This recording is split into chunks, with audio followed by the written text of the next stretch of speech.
1 लाख में से कोई एक आदमी ऐसा होता है जो 1 मिनट के टाइम फ्रेम पे प्रॉफिटेबल बन जाता है। If you want to become a profitable trader, तो इस वीडियो में हम बात करेंगे ब्रीदिंग स्पेस की। In order to make profit from time you need time. I am pretty much sure कि आपने कुछ नहीं कमाया होगा। Welcome to the new learning video.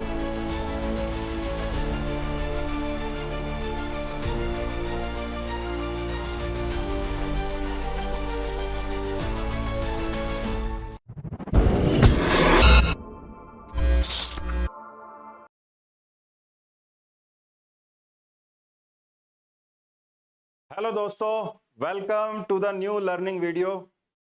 दोस्तों, इस वीडियो में हम बात करेंगे ब्रीदिंग स्पेस की। काफी हमारे पास कमेंट्स आ रहे थे ब्रीदिंग स्पेस को लेके, तो आज हम बात करेंगे ब्रीदिंग स्पेस पे। तो आप मेक श्योर करेंगे कि वीडियो को ध्यान से देखेंगे एंड इसमें जो मैं कोर कंसेप्ट आपको बताने वाला हूं उसको समझने की कोशिश करेंगे। तो सबसे पहले ब्रीदिंग स्पेस होता क्या है? तो ब्रीदिंग स्पेस का मतलब यह है कि आपका जो ट्रेड आपने स्टार्ट किया है, जो भी आपने पोजीशन बिल्ड की है, वो कब तक ब्रीद करता रहेगा? जब तक उसका एसएल नहीं हो जाता। अगर एसएल हो गया मतलब वो मर गया। तो आपको उसको ज्यादा ब्रीदिंग स्पेस देना होता है ताकि वो मार्केट में सरवाइव कर सके। और स्पेशली जो ऑप्शन सेलिंग के जो स्ट्रेटेजीज रहते हैं, बिकॉज ऑप्शन सेलिंग में हमारा एडवांटेज क्या होता है, हमारा टारगेट क्या होता है? हमारा टारगेट होता है टाइम वैल्यू थीटा। और टाइम वैल्यू क्या कैसे मिलेगा? वो धीरे धीरे ही मिलेगा, बिकॉज टाइम तो धीरे धीरे ही, तो एक एक दो दो मिनट ऐसे धीरे धीरे ही तो चलता है ना। तो अगर आपको टाइम कैप्चर करना है तो आपको you need a time. In order to make profit from time you need time. तो आपको अपना जो ट्रेड है उसका ब्रीदिंग स्पेस इतना रखना है ताकि वो जिंदा रहे उस टाइम को लेने के लिए। ये इसका कंसेप्ट है कोर। तो अब हम इसको डिस्कस कर लेते हैं। ये तो मैंने फिलोसॉफिकल वे में आपको बताया है, अब मैं आपको इसको थोड़ा सा सिंप्लीफाई करता हूं। मान लीजिए ये मार्केट है। अभी मार्केट का जो स्पॉट है वो चल रहा है मान लीजिए 24,000 पर।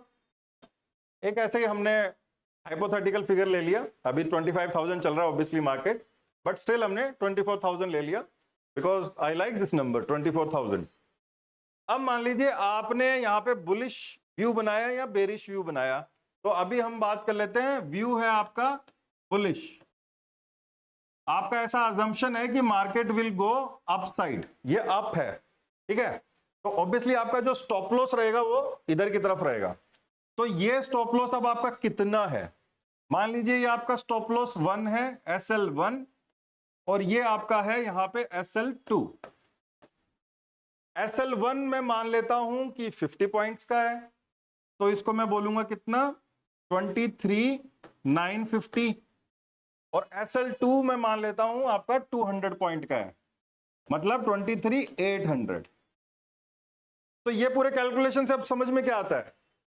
ये जो SL1 है इसका जो ब्रीदिंग स्पेस है वो आपका है 50 पॉइंट्स का, और जो ये वाला है इसका ब्रीदिंग स्पेस जो है वो है 200 पॉइंट का।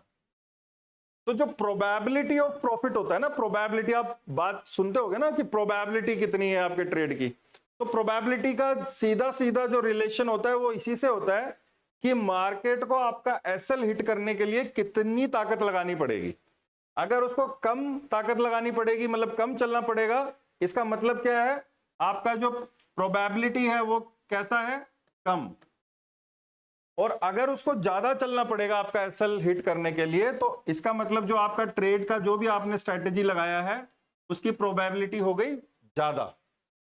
अब यहां पे एक चीज और आपको समझनी है कि जिसकी प्रोबेबिलिटी कम है, मतलब चांसेस है कि अपना एसएल ज्यादा, मतलब ज्यादा चांसेस है कि एसएल होगा, तो ऐसी कंडीशन में if you want to become a profitable trader, तो आपको जो आरआर है, जो रिस्क टू रिवॉर्ड है, वो आपको बहुत हाई टारगेट करना पड़ेगा। तो जो आरआर है आपका वो आपका बहुत हाई होना चाहिए।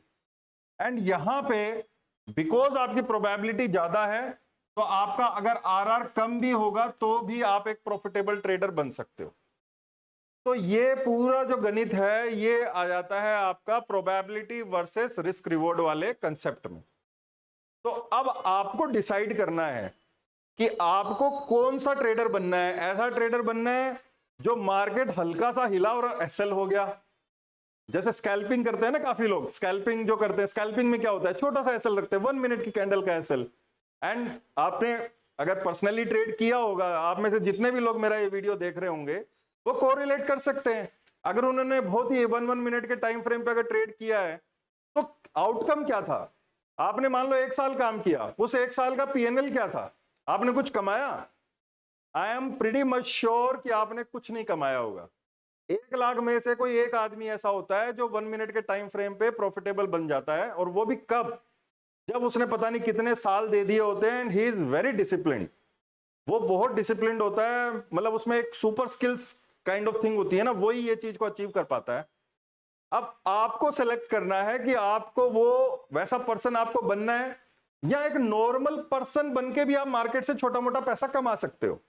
आपको कोई सुपर स्किल का रिक्वायरमेंट नहीं है, आपको एक बिल्कुल जो बोलते हैं ना कॉमन मैन के कैरेक्टरिस्टिक है साहब मेरे में, और मेरे को ट्रेडिंग करना है, तो क्या मैं कर सकता हूं? यस, आप कर सकते हो if your approach is right.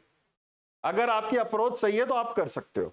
अगर आप छोटा सा एसएल लेके और वो सब कर रहे हो, उसमें खोए हुए हो दुनिया में रैंडमनेस की, कि मैं 50,000 रुपए लेके आऊंगा, इसको 5 करोड़ बना डालूंगा, एंड मैं स्कैल्पिंग के वीडियो देख रहा हूं, एंड उससे इंस्पायर हो के फिर ट्रेड करता हूं, फिर कैपिटल ब्लो हो जाता है, फिर मैं वापस से 10 वीडियो देखता हूं, फिर मैं आता हूं मैदान में।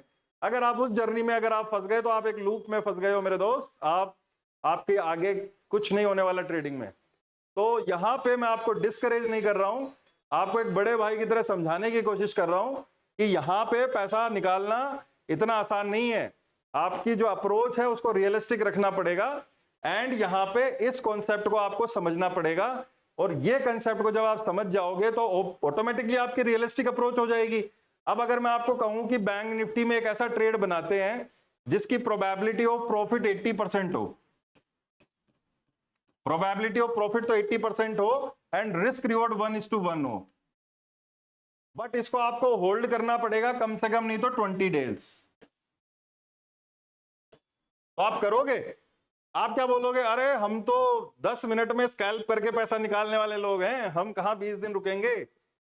तो मेरे दोस्त, आप वो जो 2-2 मिनट में निकल रहे हो ना, आप अपना अकाउंट देखो पिछला 1 साल का, 2 साल का, जब से आप ट्रेड कर रहे हो, और पूछो अपने आप से, आप अपना जो ये टाइम इन्वेस्ट कर रहे हो, जो आप अपनी एनर्जी डाल रहे हो, आप उसको जस्टिफाई कर पा रहे हो कि नहीं कर पा रहे हो? तो यहां पे भले ही आपको टाइम लगेगा, बट आपका कुछ पैसा घर तो आएगा। तो इस अप्रोच पे काम करो, एंड ब्रीदिंग स्पेस को समझो, हाई ब्रीदिंग स्पेस। अगर इस वीडियो पे कमेंट आते हैं अच्छे अच्छे, तो मैं आपको कुछ लाइव केस स्टडीज लेके आऊंगा नेक्स्ट वीडियो में, जिसमें हम डिस्कस करेंगे कि कैसे एक बड़ा ब्रीदिंग स्पेस को लेके हम अलग अलग व्यूज को ट्रेड कर सकते हैं। तो 2-3 मैं आपको केस स्टडीज डिस्कस करूंगा, सो दैट आपको ये आइडिया लगे कि मैं क्या बात कर रहा हूं। अभी के लिए मैंने आपको ये समझा दिया है, जितना बड़ा ब्रीदिंग स्पेस होगा उतना आपका प्रोबेबिलिटी हाई होगा, एंड हाई प्रोबेबिलिटी के साथ अगर एक रीजनेबल रिस्क रिवॉर्ड भी मिलेगा तो it can become a profitable trading system. अगर आप उस ट्रेडिंग सिस्टम तक पहुंच जाते हो तो आप ये मान लो कि आपने इस मार्केट को डिकोड कर लिया है। Now you can become a profitable trader, and you can make consistent income in this field throughout your life. So that's it for this video. Do like, share and subscribe, and notification जो bell होता है उसको on करो, because हम आपके लिए live trading के sessions भी लेके आएंगे। तो जब हम लाइव हो रहे हो तो उस टाइम पे आपका वो नोटिफिकेशन बेल ऑन होगा, तभी तो पता चलेगा ना आपको, नहीं तो बाद में पता ही नहीं चलेगा कब आके कब चले गए। तो उसको भी आप ऑन कर लो, and I will see you in next video, and stay safe, stay hungry, stay foolish. Thank you.